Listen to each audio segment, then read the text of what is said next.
Nossa, Rodrigo Silva, doutor Rodrigo Silva, né? Até eu que conheço, eu conheço o básico da tradição. Eu não sou um fluente da tradição, dos histórias eclesiásticas, né? Tô aprendendo, até um historiador mais ou menos assim, básico, que conhece o básico, refuta esses argumentos do Rodrigo Silva. O meu foco como eu falo, meu foco é mais na Bíblia, né? Sou mais tradição, Paulo Leitão, né? Provar na Bíblia os argumentos protestantes. Até um apologeta mais ou menos assim refuta esse Rodrigo Silva. E a Bíblia também já, quem conhece muito a Bíblia, refuta também. O meu foco mais é Bíblia. Mas eu não nego a tradição, porque a tradição a gente aprende muita coisa. Estou estudando a história da igreja, estou conhecendo, porque a gente precisa disso também, né? Que eles distorcem muito também. Só que tem uma questão. Lá por isso que eu falo, se for para ilustração, tudo bem. Eu não teria problema de ter uma Bíblia ilustrada. Aqueles anjos que estavam ali no tabernáculo, fundidos de ouro e desenhados também nas paredes, eram para ilustrar o que queria dizer. Jamais um sacerdote se ajoelharia diante daqueles anjos. Sim. Nem a Arca da Aliança, que era o símbolo da presença de Deus, podia ser adorada. Tanto é que Deus colocou a arca dentro do santuário e no lugar santíssimo. E o único que podia entrar diante da arca, onde tinha esses anjos, era o sumo sacerdote uma vez por ano. Então o povo não ficava vendo esses anjos. Sim. E o dia que o povo cometeu... E no templo, os anjos, tanto por dentro como por fora, o povo não via esses anjos também, Rodrigo Silva? Olha a distorção aqui, é uma distorção lavada na maior cara de pau, né? Interessante, né? Jamais alguém prostou diante dessa arca da aliança para adorar. Claro, adoração é em espírito e em verdade. Você vai adorar a relíquia? A imagem da aliança, a arca da aliança é o quê? Presença de Deus. Que vocês não viram figura alguma, como é Deuteronômio 4, 15 em diante, né? Que a figura era o quê? O anjo, representando quem? Deus. Apontando você para quê? Para Deus. E a arca, dentro da arca da aliança guardava o quê, Rodrigo Silva? A palavra, o maná e o cajado. No Novo Testamento é o quê? É o próprio Cristo. Josué prostrava para adorar o quê? Deus. A palavra, a Eucaristia, o maná, o cajado. Que interessante. E o querubins ali, ele prestava culto. Como o cara vai falar isso? Josué, ó. Se a arca da aliança é a presença viva de Deus, tem que prestar culto, reverência, adoração.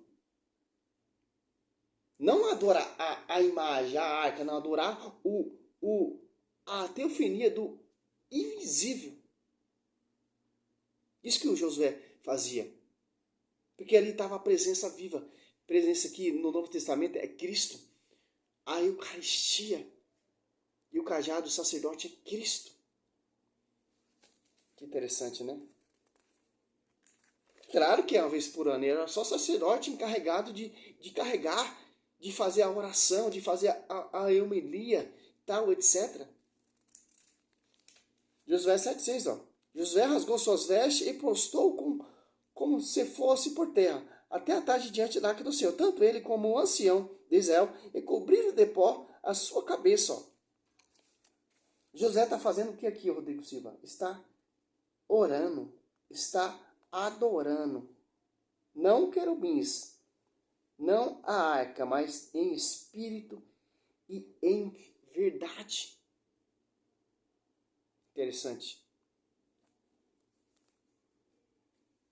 Simplesmente é isso. E a arca da aliança prefigura Nossa Senhora. Por quê?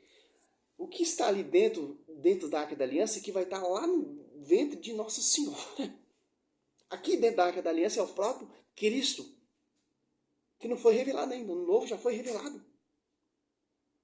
O Espírito Santo, o óleo ungido, é ali Atos Apóstolos 2, que tomou uma Nossa Senhora como sua esposa. Por isso que a igreja venera as imagens e as relíquias dos mártires.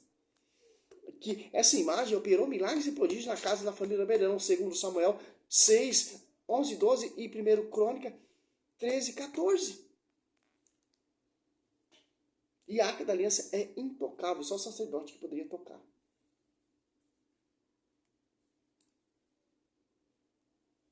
Teu a besteira de querer fazer uma procissão com aquela arca para levá-la como um amuleto para vencer os filisteus. Encostou lá. Eles perderam a guerra, a arca foi roubada e foi um vexame, porque Deus mostrou, não é essa a função. Por quê? Porque o sacerdote estava se corrompendo, as pessoas estavam se corrompendo. Desobediência a Deus. Depois Davi foi lá, tirou a arca lá na casa, lá no templo de Dagon.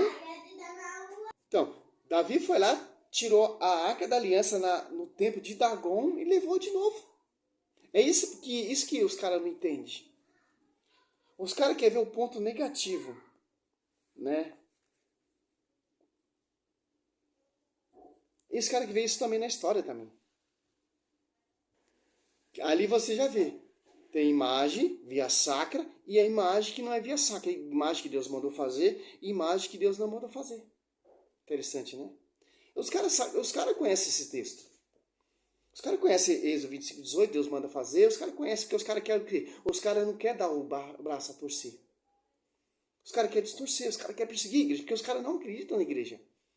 Né? Para os caras, a igreja católica se corrompeu. Mas para os pais apostólicos, não. Né? Mas vamos ver se continuar, né? Esses argumentos desse doutor, né? Interessante.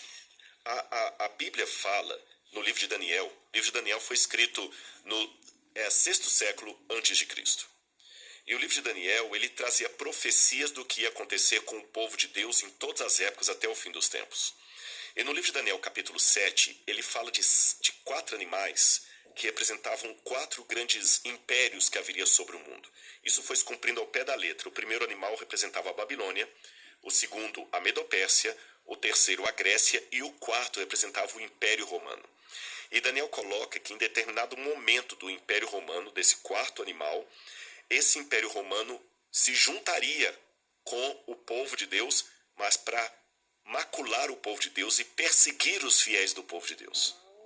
E o Apocalipse dá mais detalhes disso, e o apóstolo Paulo também, quando fala de uma grande apostasia que viria antes da volta de Jesus. Apostasia é uma palavra... Aqui o tema é sobre as imagens, o cara quer misturar ali sobre a visão do João, né? Apocalipse ali. Simplesmente, a antiga Babilônia, né, Roma? Quem perseguia os cristãos? Os romanos. Quem martirizava os cristãos? O romano, o imperador Nero, o imperador Tito, etc, né? Só você ler esse livro aqui da Patrícia, Pessoal, você eu não vai aguentava mais entender passar no lugar. o que aconteceu. Né? O Império Romano, o Império Pagão, que martirizava os cristãos. E para os caras ali, os caras não entendem. Para os caras, o Papa é o anticristo, tal, etc. Não, meu irmão.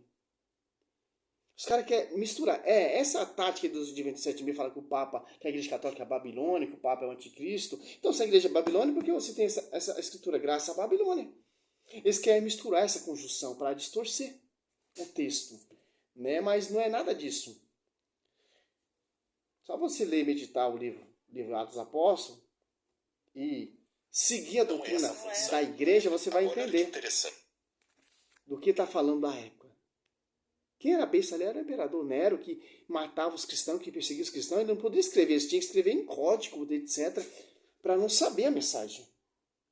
Mas os caras não entendem isso aí. Mas o foco não é isso, o foco é as imagens. Que, onde está anunciado basicamente bíblica, que ele falou no começo ali. Quero saber base bíblica. Não é somente só a escritura? Sola fidei? Então, só mostrar só na escritura. A Bíblia fala no livro de Daniel. O livro de Daniel foi escrito não é lei no sentido secular da palavra.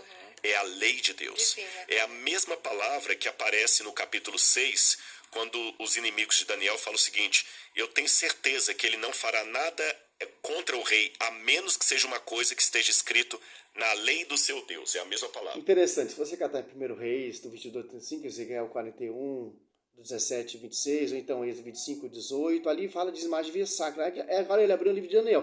Então, a profecia dele é válida, mas que está na escrita ali, mostrando as imagens, escritura, não é válido. É válido o que ele está falando. Tanto que ele não mostrou esses textos bíblicos. Eles não vão nem mostrar. Tinha imagem de 12 bois, 1 Reis 7, 25, 1 Reis 7, 29, bois, leões, querubins. Isso ele não vai mostrar, porque se ele mostrar isso, essa pregação dele aí vai ser inútil. Todo esse conhecimento, todo esse ensino vai ser inútil. Porque você vai ver que tem imagem via sacra. O que ele está falando é o contrário. Entendeu? Eu não quero nem ver mais, que eu já cansei. Aí se ele mostrar esses versículos bíblicos, Deus mandou Moisés fazer a serpente ali, Números 28 e 9. Você vai ver que tem imagem via sacra. Imagem que leva o povo a Deus, que remete ao povo a Deus, o povo se arrepende e volta por mandamento. Imagem que prefigura, que aponta Deus, que é um ícone. A imagem de Nossa Senhora te aponta o quê? Te leva, te remete e aponta Deus. Te faz você meditar, te faz você lembrar do sacrifício, como Cristo nasceu, como Cristo veio, como Cristo foi pregado na cruz. Interessante. É isso que os caras não entendem. Ou entende ou dá uma de doido. Né? Não quer mostrar para o povo. Tanto o templo do rei Salomão, tanto por dentro, tanto por fora, tinha imagem, escultura, tanto de bois, leões, querubins. Para encerrar o vídeo, ó. Aqui, ó. O que é isso? Ícone. Imagem via sacra. Os 12 bois prefigura quem? Então você lá. Que se escolheu quantos? 12. Mateus 10. Marcos 3. Lucas 6. Aqui, ó. 7, ó. 25. 1 Reis 7, 25. Este apoiava-se sobre 12 bois, dos quais 3 olhavam para o norte, 3 para o ocidente, 3 para o sul, 3 para o oriente. O mar repousava sobre eles, e suas âncoras estavam para o lado de dentro. Ó. Ali, se você for meditar e prestar atenção no Apocalipse, o Apocalipse tem vários símbolos de imagens. Que interessante, né? Olha o 29.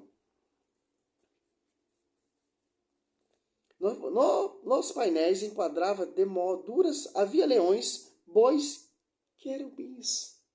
Se for catar a Bíblia protestante, tem também. E a glória de Deus fulminou tanto nesse templo, ó, que o sacerdote não poderia exercer sua função sacerdotal. Ó. Aí, Rodrigo Silva, o que você me diz? A Karina Bach leu a escritura, mas não viu esses versículos. Quando os sacerdotes saíram do lugar santo, a nuvem encheu o templo do Senhor. A nuvem, agora você cata lá em Lucas 1, 35, a sombra. Já não é mais nuvem, é sombra. Estava sobre quem? Sobre Nossa Senhora. A nuvem estava aqui sobre o templo, sobre a Arca da Aliança. A sombra do Altíssimo estava sobre Nossa Senhora. A sombra de Pedro curava. De modo tal que os sacerdotes puderam ali ficar para exercer as funções de seu ministério. Porque a glória do Senhor encheu o templo do Senhor. Então o Salomão disse: o Senhor declara que habitaria na obscuridade. Por isso edifiquei uma casa para a vossa realeza, um lugar onde habitareis para sempre. Edifiquei, quer dizer o quê? Construiu. Então já tem uma igreja fundada. Que igreja é essa fundada? É uma igreja espiritual. Que interessante. Mesma coisa, sobre ti, Pedro, eu edificarei minha igreja. Então o fundamento e o fundador é Deus e é Cristo. Deus Pai, Deus Filho e Espírito Santo. Interessante. Então já tinha um corpo ali, místico ainda, mas não estava revelado. Que interessante. Por isso que o Velho Testamento ele aponta o Novo. Essa é a resposta. Simples, cara. Simples. Estou estudando muito mesmo, ó. A Patrícia, o Catecismo da Igreja. Ó, é isso mesmo, tem que estudar mesmo. Estou no primeiro livro. Né? Graças a Deus tenho pouco tempo, mas vou se reconciliando mais aos pouquinhos. A gente vamos chegando lá para refutar esses caras. Esses doutores aí. Simplesmente, se você lê com a visão da igreja, você vai refutar qualquer protestante. Qualquer um, por mais que inteligente que seja. Você vai refutar, porque esse aqui, ó, vem da igreja. A Sagrada Escritura, Salve Maria, sou missionário Sérgio Roberto.